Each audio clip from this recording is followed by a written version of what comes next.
नमस्कार, मैं डॉक्टर मनीषा दीक्षित आज आपको आयुर्वेदिक फ्यूमिगेशन या आयुर्वेदिक धूपन क्या है इसके विषय में बताना चाहूंगी। क्या बेनिफिट्स हैं आयुर्वेदिक धूपन के, कौन सी हर्ब्स हम इसमें यूज करते हैं, क्या है इनका मैकेनिज्म ऑफ एक्शन, किस तरीके से जाकर के आयुर्वेदिक धूपन हमारे शरीर में काम करता है, इन सब के विषय में जाने आज मेरे साथ।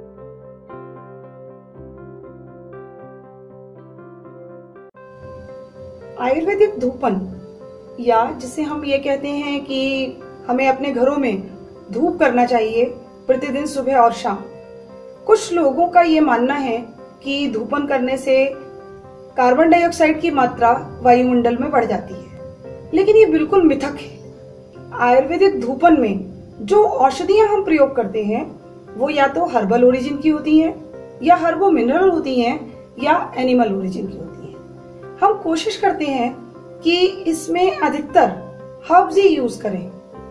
ये जो धूपन है या फ्यूमिगेशन है ये एंटीवायरल और एंटीबैक्टीरियल होता है। साथ में ये हमारे शरीर में एस्थेटिक, स्पिरिचुअल, फिजिकल और साइकोलॉजिकल हम लोगों को एक सूदिंग इफेक्ट भी प्रदान करता है। अब इस धूपन से हमें क्या क्या बेनिफिट्स हैं?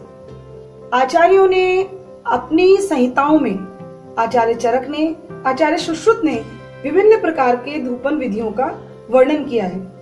उन्होंने वर्णन किया कि आपके जो ऑपरेशन थिएटर्स होते हैं या आपके जो डिलीवरी रूम्स होते हैं या आपके नवजात शिशु को रखने का स्थान, इन सब जगहों पर भी उन्होंने कहा कि प्रत्येक चिकित्सक को, क्लिनिशियन को उन सब स्थानों पर धूपन करना ही चाहिए।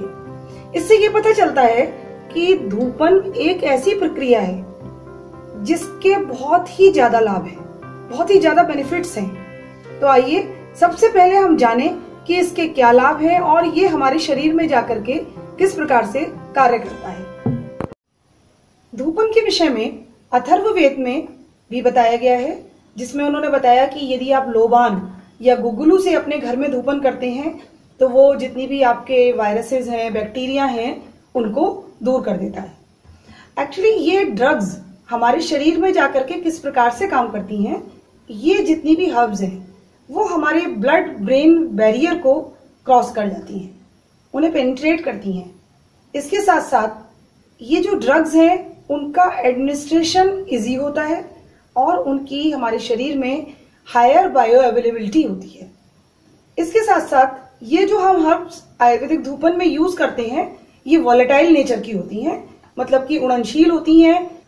इनका जो सिनर्जिस्टिक इफेक्ट है, जो इनका एक मिला जुला इफेक्ट है, वो एयर प्यूरिफिकेशन के भी काम आता है और साथ में हमारे शरीर के जितने सिस्टम्स हैं उनको भी प्यूरिफाई करता है। जब भी हम कोई अपने घर में या अपने क्लिनिक में या कहीं पर भी धूपन करते हैं तो कुछ ना कुछ वायु, उसकी कुछ ना कुछ वेपर्स हमारी नाक के अंदर जाती हैं और जब ये हमारी नाक के अंदर जाती हैं तो हमारी ब्लड वेसल्स को डायलेट करती हैं। ब्लड वेसल्स डायलेट होने के साथ साथ ये हमारे टिश्यू में परफ्यूजन को बढ़ाती हैं और हमारे शरीर में एक तरीके का सूदिंग और कामिंग इफेक्ट पैदा करती है। अब हम इनमें कौन कौन सी हर्ब्स यूज कर सकते हैं, इनमें हम कोशिश करेंगे कि आज आपको केवल वही हर्ब्स के बारे में बताएं जो कि आपके घर पे आसानी से उपलब्ध हो। इसमें आप ले सकते हैं गुगलू, गौघृत, वचा, सरसों, छोटी इलायची, चंदन, हरिद्रा और कपूर। इन सब द्रव्यों के क्या प्रॉपर्टीज हैं, क्या उपयोग हैं और किस तरीके से हम धूपन बनाएं, इसके विषय में मैं आपको बताती हूँ। पहले गुगलू एंटीबैक्टीरियल है नेचर में। दूसरी जो हमने हर्ब ली है वो है हमारे सूखे नीम के पत्ते।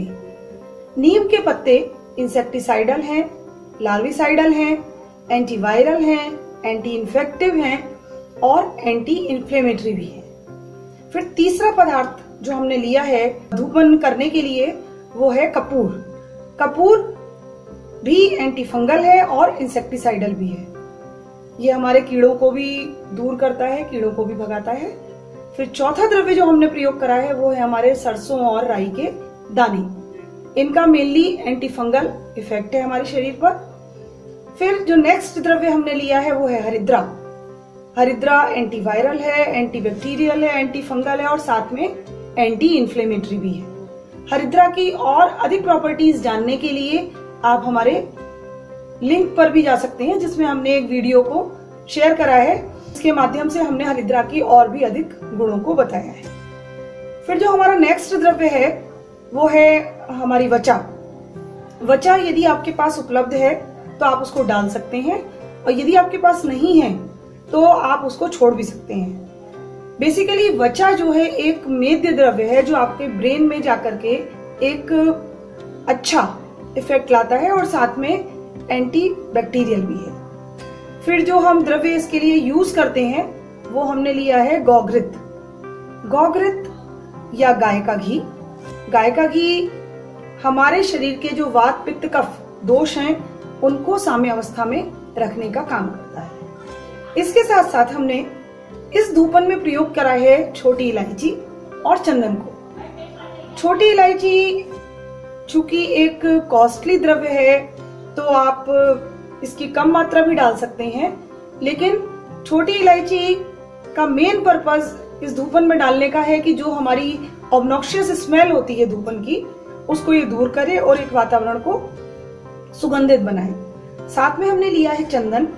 ये दोनों ही द्रव्य, इनके अंदर वॉलेटाइल एसेंशियल ऑयल्स होते हैं और जैसे ही हम इन्हें धूपन करते समय प्रयोग करते हैं तब इनसे निकलने वाली सुगंध हमारे ब्रेन में एक सूदिंग और कामिंग इफेक्ट लाती है। तो जब भी आप धूपन करते हैं और इस तरीके के द्रव्यों का प्रयोग करते हैं तो एयर तो प्यूरिफाई होती ही है, साथ में आपको एक स्पिरिचुअल इफेक्ट भी आता है, आपको एक आत्मिक शांति का अनुभव भी होता है। अब हम इसे बनाएंगे कैसे कि ये द्रव्य हमने ले तो लिए, लेकिन अब हम इसको प्रिपेयर कैसे करें। तो इसके लिए आप सभी द्रव्यों को समान मात्रा में ले लीजिए। ये सभी आसानी से आपके घर पे उपलब्ध हैं और इनको हमने एक एक करके मिक्सर ग्राइंडर में डाल लिया है और उसको हमने अच्छे से चलाया ताकि उसका एक कोर्स पाउडर तैयार हो जाए। इसको बहुत बारीक करने की आवश्यकता नहीं है, यदि थोड़ा दरदरा भी रहेगा तो ये उचित है धूपन के लिए। उसके बाद गाय के उपले का आप प्रयोग कर सकते हैं या आप कोयला ले सकते हैं या फिर आप नारियल का खोल भी ले सकते हैं। अब इसका क्या फायदा है कि गाय के उपले के तो जैसे आप जानते ही हैं कि गाय का जितना भी सामान है वो सब हमारे लिए उपयोगी है। उपले बहुत आसानी से उपलब्ध हो जाते हैं। यदि आपको उपला नहीं मिल पा रहा है तो आप कोयला भी ले सकते हैं या फिर आप नारियल का खोल ही ले लीजिए। करना क्या है, आपको बस उस उपले को गैस पे रख करके आप उसको बर्न करेंगे और जब वो जलने अच्छे से थोड़ा जल जाए तब आप एक मिट्टी के पात्र में उसे रख लीजिए। उसके पश्चात उसके ऊपर इसकी 1 चम्मच सामग्री को डाल दीजिए। जैसे ही आप सामग्री डालेंगे, गौघृत आप चाहें तो अपनी सामग्री में पहले से ही मिला के रख लें और यदि आप चाहते हैं तो आप बाद में भी उसमें ऊपर से डाल सकते हैं। और उसके पश्चात जब आप इसका धूपन करेंगे तो ये धूपन जितने भी हमारे वायुमंडल में बैक्टीरिया और वायरसेस हैं उनको दूर करता है। स्पेशली ये धूपन हमारा स्यूडोमोनास, स्ट्रेप्टोकोकस और एस्केरिशिया कोलाई इन पे इफेक्ट डालता है। और जितने भी हमारे रिसर्च कहती है कि इस तरीके के वायरसेस और बैक्टीरिया को ये 99.9% तक समाप्त कर देता है।